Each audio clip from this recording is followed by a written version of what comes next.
नमस्कार प्रिय विद्यार्थियों, स्वागत है आपका वीकेएस फिजिक्स एकेडमी में। तो आज हम जनरल बीएससी थर्ड ईयर और बीएससी बीएड थर्ड ईयर का इलेक्ट्रॉनिक्स के अंदर जो रेक्टिफिकेशन वाला जो पार्ट है उसका सेकंड लेक्चर अपलोड कर रहे हैं। वैसे तो जनरल बीएससी थर्ड ईयर का जो तीसरा पेपर है इलेक्ट्रॉनिक्स, उसकी जो 2 नंबर यूनिट है उसमें कंटिन्यू लेक्चर नंबर 15 है, क्योंकि लगभग 13 लेक्चर हैं वो सेमीकंडक्टर जो उसका पार्ट है, सेकंड यूनिट का पहला पार्ट है उसके हैं, और उसके बाद जो रेक्टिफिकेशन है दिष्ट कर्ण उसके अंदर जो दूसरा पार्ट लगता है उसका दूसरा लेक्चर है। और इसके अंदर हम पढ़ेंगे अर्ध तरंग दिष्टकारी के बारे में, हाफ वेव रेक्टिफायर के बारे में। कल हमने रेक्टिफिकेशन क्या होता है, रेक्टिफायर क्या होता है, उर्मी-हारी फिल्टर क्या होते हैं, उनके बारे में अध्ययन किया था।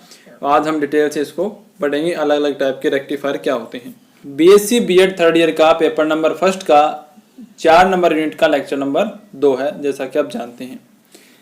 तो यहाँ पर वैसे तो देखो, जो अर्ध तरंग दिष्टकारी है, हाफ वेव रेक्टिफायर है, आपने 12th क्लास में के अंदर भी पढ़ा है, इलेक्ट्रॉनिक्स का जो चैप्टर लगता है वहाँ पर भी पढ़ा है। तो जो चीज़ें आपको पहले से पता हैं उन पे मैं कम टाइम वेस्ट करूँगा, वहाँ पे मैं आपको जल्दी जल्दी बता दूंगा। और जहाँ पर आपको बीएससी के लेवल के अकॉर्डिंग समझना है कि यहाँ पे आपको क्या करना है, उन पे मैं आपको ज़्यादा फोकस करते हुए उनको समझाऊंगा, ताकि आपका समय भी बचेगा और हमारा जो टॉपिक है वो भी जल्दी कंप्लीट हो जाएगा, वीडियो भी ज़्यादा लेंथी नहीं होगी। तो वीडियो को लाइक करें, कमेंट करें और ज़्यादा से ज़्यादा विद्यार्थियों तक शेयर करें। साथ साथ में नोट्स ज़रूर बनाते रहें। आपको पीडीएफ अवेलेबल हो या ना उसकी मैं कोई गारंटी नहीं देता हूँ, लेकिन अगर आप साथ साथ में नोट्स बना रहे हो तो आपके लिए बहुत ज़्यादा बेनिफिट होगा। तो हाफ वेव रेक्टिफायर में इसके बारे में कल भी बता चुका था। इसका 2 पार्ट मेरे को बनाने पड़ेंगे, क्योंकि एक पार्ट में ये कंप्लीट नहीं होगा। एक पार्ट में इसके कुछ 2 एक प्रॉपर्टी के बारे में अध्ययन करेंगे, फिर इसकी दक्षता वगैरह, उर्मी का गुणांक वगैरह हम इसके दूसरे पार्ट में कंप्लीट करेंगे। वह दिष्टकारी जो ऐसी तरंग के केवल आधे भाग का ही दिष्टकर्ण करे उसे बोलेंगे अर्ध तरंग दिष्टकारी, हाफ वेव रेक्टिफायर। तो ये इसके स्ट्रक्चर देख सकते हो कि इसमें ट्रांसफार्मर होगा, ट्रांसफार्मर की एक प्राथमिक कुंडली है, उससे आप क्या करोगे, यहाँ पे आप देखें स्ट्रक्चर डायग्राम से आपको पता लग जाएगी। ये इनकी स्ट्रक्चर है। इसमें ये एसी करंट आप दे रहे हो, एसी वोल्टेज दे रहे हो ट्रांसफार्मर की प्राथमिक कुंडली पर। तो इसके अंदर ये वाला जो सिरा है वो माइनस का है, ये वाला प्लस का है, क्योंकि एसी करंट क्या करती है, आधे चक्कर के बाद अपने जो साइन है वो चेंज हो जाते हैं। तो जब इसमें वोल्टेज आप प्रोवाइड करवाओगे तो ट्रांसफार्मर की द्वितीय कुंडली में वोल्टेज है वो उत्पन्न हो जाएगी, उसे बोलेंगे वीएस सेकेंडरी, और ये आपकी इनिशियल वीआई है। निवेशी से इनपुट बोल दो, इसको सेकेंडरी बोल दो, प्राथमिक द्वितीय कुंडली बोलते हैं। जब इसमें यहाँ पे नेगेटिव और यहाँ पे पॉजिटिव होगा तो द्वितीय कुंडली के अंदर ऊपर पॉजिटिव, नीचे क्या होगा, नेगेटिव होगा। इस कुंडली के साथ हम एक डायोड जोड़ेंगे, क्योंकि अर्ध तरंग में केवल एक ही डायोड का प्रयोग होगा, इसको मैंने डी से लिखा। इसके बाद एक लोड प्रतिरोध जोड़ा जाएगा और लास्ट में यहाँ से आपको एक्स और वाई सिरों के मध्य आउटपुट मिलेगी। शेष आधे चक्कर में आप 2 आधे चक्कर की बात कर सकते हैं, या इसको धनात्मक अर्ध चक्कर और इसको ऋणात्मक भी बोल सकते हैं। शेष आधे चक्कर में क्या होगा, जब इनकी ध्रुवता बदलेगी एसी करंट की, यानी ये प्लस का और ये माइनस का होगा, तो द्वितीय कुंडली से संबंधित जो आपकी जो सिरे हैं वो माइनस के, और नीचे वाला क्या हो जाएगा, प्लस का। ये माइनस का सी और ये प्लस का डी हो जाएगा। तो उस कंडीशन में धारा की दिशा भी क्या हो जाएगी, अपोजिट हो जाएगी। तो आपको सिर्फ इतना समझना है कि कब तो डायोड है वो काम करेगा और कब डायोड काम नहीं करेगा। डायोड एक दिशीय युक्ति है, मैं कल की वीडियो में इसको बता चुका था कि केवल एक ही डायरेक्शन में ये करंट को फॉलो करता है। तो यहाँ आप देखें, जब ये सिरा पॉजिटिव और ये नेगेटिव है, तो इस कंडीशन में यहाँ पर पॉजिटिव यहाँ पर नेगेटिव होगा, तो यहाँ से करंट चलेगी। डायोड है इस कंडीशन में फॉरवर्ड में होता है और ये करंट को पास करेगा, और यहाँ से ये सर्किट कंप्लीट हो जाएगा और यहाँ पे आपको मिलेगी आउटपुट। और आउटपुट है वो डीसी करंट के रूप में होगी, क्योंकि डायोड है वो आधी तरंग का क्या कर देगा, यहाँ पर दिष्टकर्ण कर देता है, क्योंकि ये आधे चक्कर की बात हो रही है। दूसरे आधे चक्कर में जो नेगेटिव वाला होता है उसमें देखें ये सिरा पॉजिटिव होगा, तो यहाँ से करंट आएगी, ये नेगेटिव होने से डायोड जो है वो क्या होगा, आपका डायोड है वो रिवर्स बायस में चला जाएगा, और डायोड रिवर्स बायस में काम नहीं करता है। तो यहाँ पर आधे चक्कर में ही दिष्टकर्ण हो पाता है, आधे चक्कर में दिष्टकर्ण नहीं हो पाता, इसीलिए इसको अर्ध तरंग दिष्टकारी कहते हैं। तो जो अभी मैंने आपको बताया वो इसमें लिखा गया है, इसमें कुछ अलग चीज नहीं है। तो जो इनिशियल आपकी प्रत्यावर्ती वोल्टता थी उसको वी आई बराबर E P sine omega T से लिख सकते हो। ई पी यहाँ पर आयाम है और आपको पता है कि जो द्वितीयक कुंडली में वोल्टता प्रवाहित होगी, उत्पन्न होगी, प्रेरित होगी, वो चक्रों की संख्या पर भी निर्भर करती है। तो यहाँ पे NEP लिखा गया है और साइन ओमेगा टी, तो इसको NEP को मैं EM लिख देता हूँ, मैक्सिमम जो भी वोल्टेज है। तो VS बराबर EM साइन ओमेगा टी, ये आपकी आउटपुट हो जाएगी द्वितीयक कुंडली पे। द्वितीयक कुंडली पे जो उत्पन्न वोल्टेज है वो हो जाएगी VS बराबर EM साइन ओमेगा टी। इस प्रकार से नेगेटिव में क्या होगा, नेगेटिव में 0 होगा। तो यहाँ पर आप देख सकते हैं ये हमारी निवेशी वोल्टता है जो फुल AC वेव है। इस तरीके से आधा चक्कर धनात्मक है, आधे चक्कर ऋणात्मक है। तो जब एक डायोड काम करेगा फर्स्ट आधे चक्कर में, तो वो इस प्रकार से देखें VS पे ऐसे मिलेंगी, ये VS का दिखाया गया है, यानी जो द्वितीयक कुंडली पे वोल्टता पहुंचेगी वो ऐसे पहुंच जाएगी, वो भी AC की फॉर्म में होंगी। लेकिन जो निर्गत वोल्टता होगी वो सिर्फ आपको ऐसे मिलेंगी। ये बीच वाले कॉलम खाली आपको इसलिए दिखाई दे रहे हैं क्योंकि जो आधे चक्कर दूसरा आधा चक्कर होता है उसके अंदर डायोड काम ही नहीं करता है। तो डायोड है वो सिर्फ आधे चक्कर का ही दिष्टकरण करेगा, इसीलिए इसको अर्ध तरंग दिष्टकारी बोलते हैं। अब यहाँ पे इसकी डेरिवेशन करेंगे हम। माना फॉरवर्ड बायस में डायोड का जो प्रतिरोध है वो RF है, द्वितीयक कुंडली का प्रतिरोध है वो RS है, क्योंकि सेकेंडरी है इसलिए RS से लिखा। और प्रवाहित धारा देखिए, धारा यहाँ पर ओम के नियम से निकाली जाएंगी। कोई भी टॉपिक हो जहाँ पे वोल्टेज करंट रेजिस्टेंस आता है वहां पे हमेशा ओम का नियम अप्लाई होगा। I बराबर क्या होता है, V बटे होता है R, ठीक है। तो यहाँ पे सीधा V बटे R तो है नहीं, यहाँ पे इसको हम चेंज करके लिखेंगे। तो यहाँ पे I धारा बराबर क्या होगी, VS, सेकेंडरी वोल्टेज जो है VS बटे R। यहाँ पर कुल प्रतिरोध है 3 प्रकार के, देखें डायोड प्रतिरोध है, कुंडली का प्रतिरोध है, और एक आपका टोटल लोड रेजिस्टेंस था, लोड प्रतिरोध था। यहाँ पर आप देख सकते हैं डायग्राम में लिखा हुआ है, ये रहा यहाँ पर RL। तो ये 3 प्रकार के प्रतिरोध मिलके यहाँ पे कुल प्रतिरोध बनाते हैं। तो इसको सिंपल रखने के लिए मैंने RF प्लस RS को R लिख लिया है। यहाँ पे देखें टोटल प्रतिरोध ऊपर टोटल वोल्टेज बराबर करंट, ये ओम का नियम ही है। तो यहाँ से I बराबर VS का मान होता है EM साइन ओमेगा टी, और RL प्लस R आ गया क्योंकि RF प्लस RS को मैंने R लिख दिया। ये करंट होगी शुरू वाले आधे चक्कर में 0 से T/2 के अंदर, यानी जब आपका जो टाइम है वो 0 से T/2 के बिटवीन हो, उस कंडीशन में ये होता है। और यहाँ पर जो करंट है वो I बराबर IM साइन ओमेगा टी होती है। दूसरे आधे चक्कर में धारा है वो 0 हो जाएगी क्योंकि वहां पर डायोड काम ही नहीं करता। तो T/2 से कैपिटल T इस टाइम के अंदर, इस टाइम इंटरवल में डायोड काम नहीं करेगा, रिवर्स में होता है।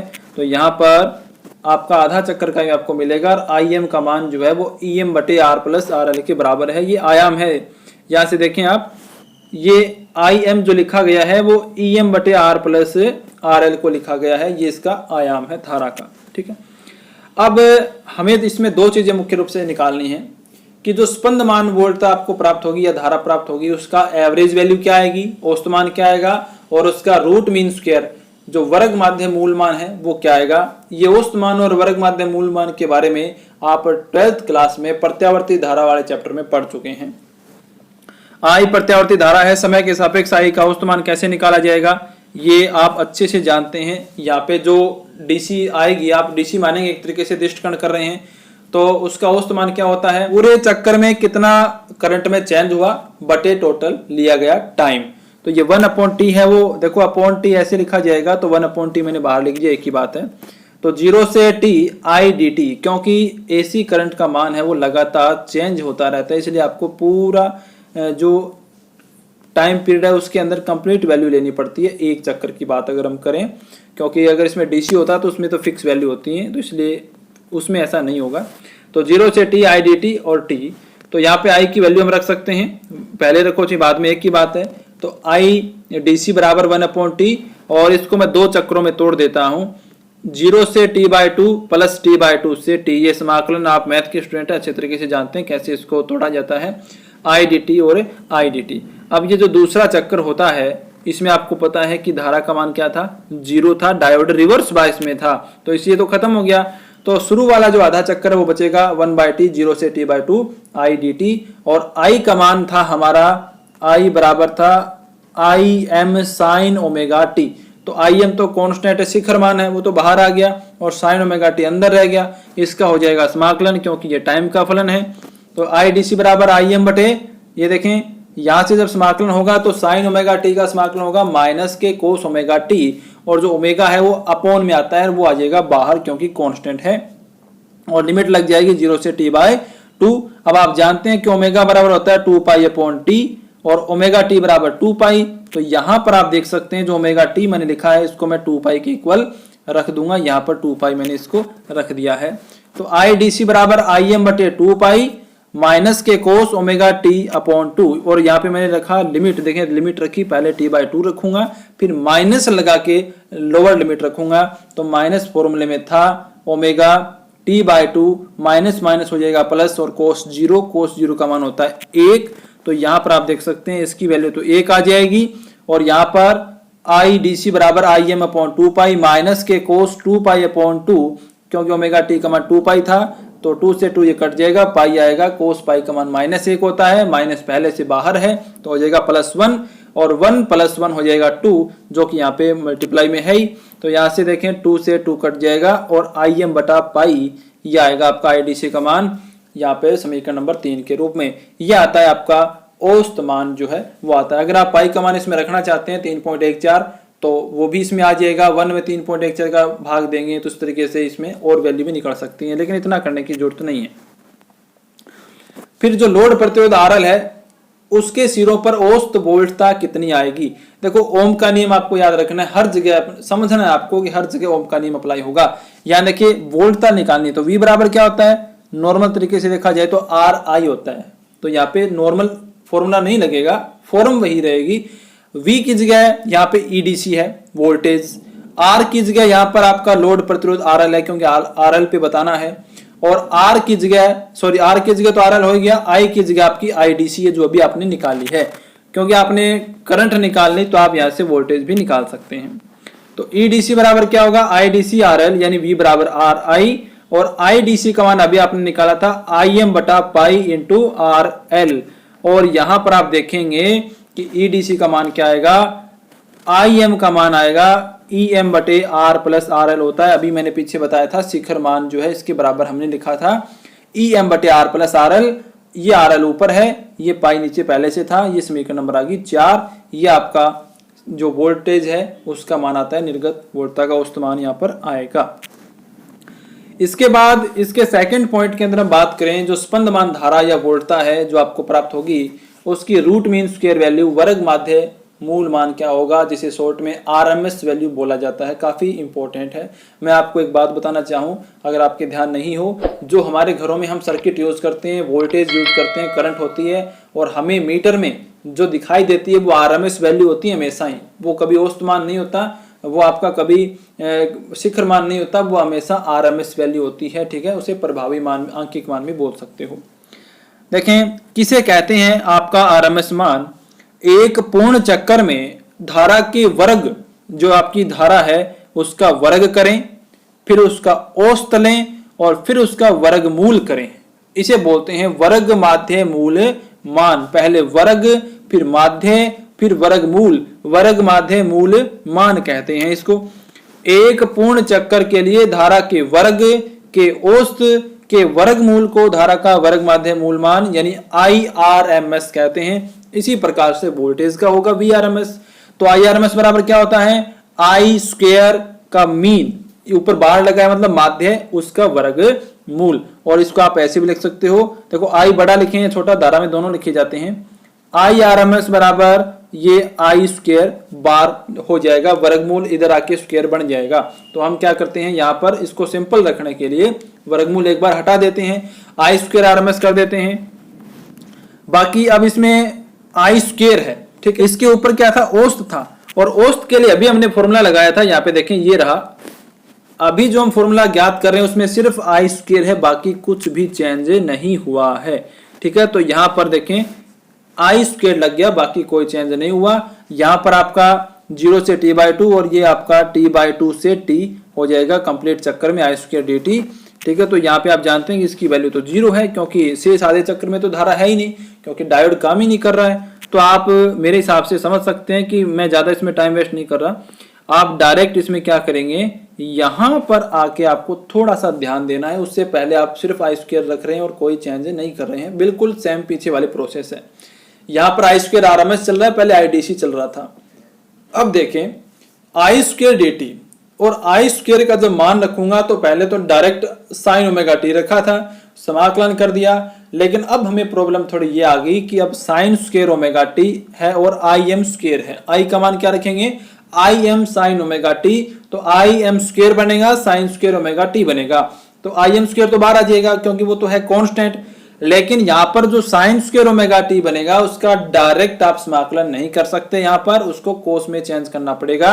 और आप जानते हैं कि जो साइन स्क्वेयर एक्स है वो होता है 1 माइनस कोस 2x बाय 2 के बराबर होता है। उसके अकॉर्डिंग अगर देखा जाए तो साइन स्क्वेयर ओमेगा टी यहाँ पर 1 minus cos 2 omega t upon 2 होगा, और वो 2 मैंने यहाँ पर पहले से ही बाहर लिख दिया है। तो ये आप नॉर्मल जो त्रिकोणमितीय अनुपात हैं उनके फॉर्मूले ये आपको ध्यान है, तो आप आराम से इसको कर सकते हैं। अब आप इसका समाकलन करेंगे तो आपकी लिमिट है 0 से t बाई 2, बाहर आ गया I square R M S बराबर I M square upon 2t। यहाँ पे देखें जब एक का समाकलन करेंगे तो यहाँ पर अवकलन होता तो ये 0 हो जाता, लेकिन समाकलन में वो फलन आ जाता है जिसके सापेक्ष आप समाकलन कर रहे हैं। तो ये होगा t माइनस, अब हो जाएगा कोस का, तो कोस का क्या होता है sine 2 omega t upon 2 omega होगा। यहाँ पर क्या होगा sine 2 omega t upon 2 omega, क्योंकि टी के आगे जो फलन है यहाँ पे जो 2 ओमेगा कांस्टेंट यहाँ पर है वो अपॉन में आता है, अवकलन में गुणा में आता है। ठीक है, तो ये आप जानते हैं, मेरे को बताने की जरूरत नहीं है। 0 से t बाई 2 लिमिट है ही।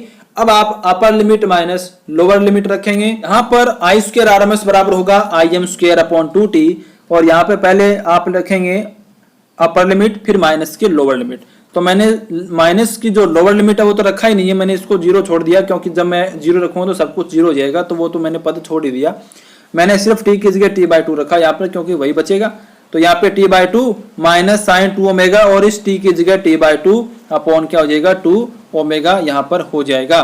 और आप जानते हैं यहाँ पर देख सकते हो यहाँ पे जो साइन 2 पाई बनेगा, क्योंकि ये 2 से ये 2 कट जाएगा, ओमेगा टी बचेगा, और ओमेगा टी होता है 2 पाई के बराबर, और साइन 2 पाई की वैल्यू क्या होती है 0। तो ये वाला पद हो जाएगा 0। आपके पास बचेगा सिर्फ I square R M S बराबर I M square upon 2t into T by 2। यहाँ से t कैंसिल हो जाएगा, और ये हो जाएगा आपका 4। तो I square R M S बराबर आएगा I M square upon 4, I R M S बराबर आएगा आई एम बटे 2, और यहाँ से आई एम का मान आप रख सकते हैं आई आर एम एस बराबर ई एम बटे 2 आर प्लस आर एल, क्योंकि आई एम जो था वो ई एम बटे आर प्लस आर एल के बराबर था। तो इस प्रकार से आपने देखा कि अर्ध तरंग दृष्टिकारी में आपका जो आई आर एम एस है वर्ग माध्यम मूल मान है वो क्या आता है, आपका औसत मान क्या आता है। बिल्कुल इसी तरीके से अगर आप वोल्टेज में निकालना चाहें तो उसका फॉर्मूला भी निकाल सकते हैं। इसके सेकंड पार्ट के अंदर हम ये देखेंगे कि इसकी दक्षता क्या आती है, इसका उर्मिका गुणांक क्या आता है, इसका वोल्टेज रेगुलेशन कैसे किया जाता है, और एक इसकी प्रतीप शिखर वोल्टता होती है वो क्या होती है। ये सारे टॉपिक्स हैं, ये सारे पॉइंट हैं, वो हर एक दृष्टिकारी में निकालने पड़ेंगे, चाहे पूर्ण तरंग हो और चाहे सेतु दृष्टिकारी हो। तो मिलते हैं नेक्स्ट वीडियो में, तब तक वीडियो को लाइक करें, कमेंट करें, ज़्यादा से ज़्यादा विद्यार्थियों तक शेयर करें। धन्यवाद।